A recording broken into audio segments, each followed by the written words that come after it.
Hi, my name is Davin Charney. I'm a lawyer practicing in the city of Toronto in Canada, and I'm making this video for the Centre for Police Accountability, which is a group also based in Toronto. And for more information about that group, you can check out their website at c4pa.ca or follow the link below. This is the first video in a series of videos that we hope to make for the Centre for Police Accountability. The issue that I'll be discussing in this video is to answer the question of whether or not you have to show identification to the police when they ask you to do so.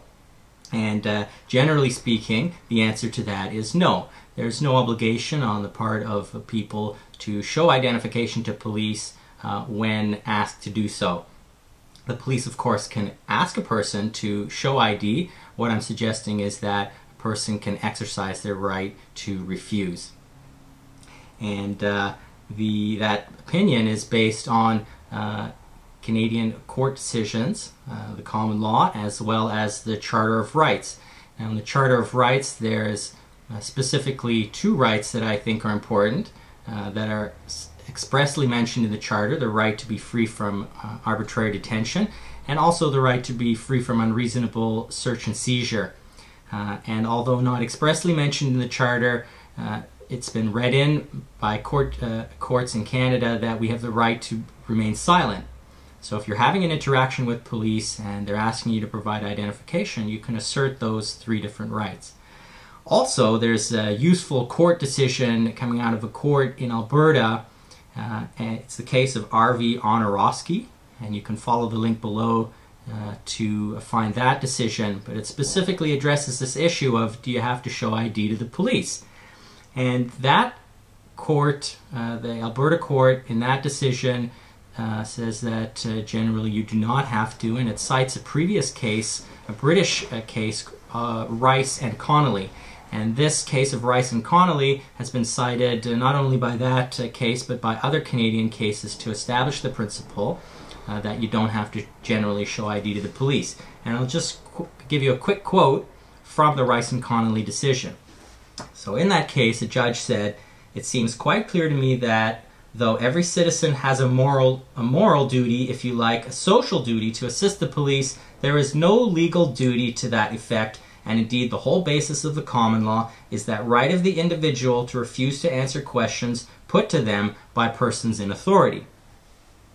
So generally, you don't have to provide identification when asked by the police. However, there are some circumstances where the law would require you to show identification. So what are those specific circumstances? Firstly, if you're engaged in a regulated activity, sometimes the regulations would suggest that you do have to show ID. So for example, if you're crossing the border, you'll have to show ID. If you're driving, there's various provincial statutes that would require you to show identification in the form of a license. If you're in a restricted movie, you may have to show ID in order to establish you are of age to be in that movie.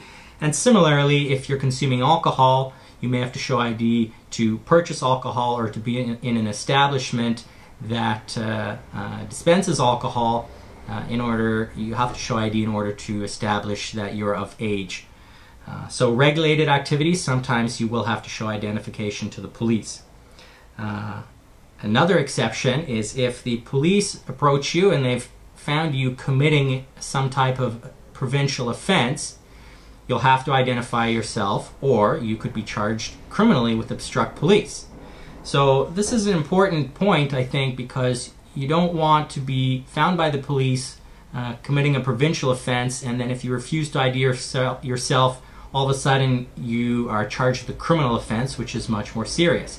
So if the police are telling you that they found you trespassing or jaywalking or committing some type of liquor offense, for example, having liquor in a public place, or you're riding your bike without a horn or a light, and the police want to give you a ticket for that, you should show identification, or the consequence of not doing that, as I mentioned, is you could be charged and convicted of obstruct police. And there's a Supreme Court of Canada decision, R.V. Moore, it's a 1979 decision. You can also find a link to that decision below. And in that case, Mr. Moore was riding his bike, committed some infraction. police wanted to give him a ticket and he refused to identify himself, and he was charged and eventually convicted of obstruct police.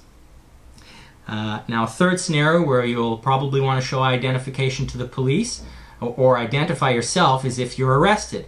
Now again, if you're arrested and the police want to charge you, if you don't identify yourself, firstly, you could be further charged with obstruct police, but also you could be held in custody pending a determination of who it is you are. The police will not want to release you from custody if they don't know who you are. So in that situation, if you're arrested, you probably want to tell the police your name and your date of birth and your address in order to secure your release. Now, two very important things to remember when dealing with the police. Firstly, never lie to the police. Again, you could be charged with obstruct police for lying. So it's much better to assert your right to remain silent instead of lying to the police. Generally speaking, bad idea to lie to the police. Also, when interacting with the police, you should remain, I think it's in your best interest to remain respectful and polite, but assert your rights to the full extent. And that way, if you're respectful and politeful, you can avoid escalating the situation beyond your control. I think it's important to assert our rights. If we don't assert our rights, then there's really no point in having rights.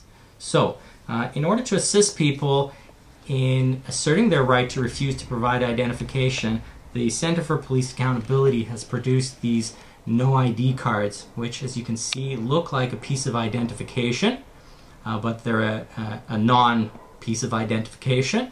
And on the back of the card, you can see that there's some legal information that you can share with the police. And so when the police ask you, will you show me some ID, you can tell them that, well, I'll show you some no ID. And that's the point of the card.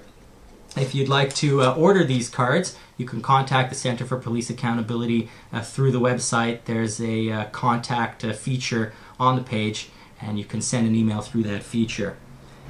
So that's the end of this video. Thank you very much for taking the time to watch.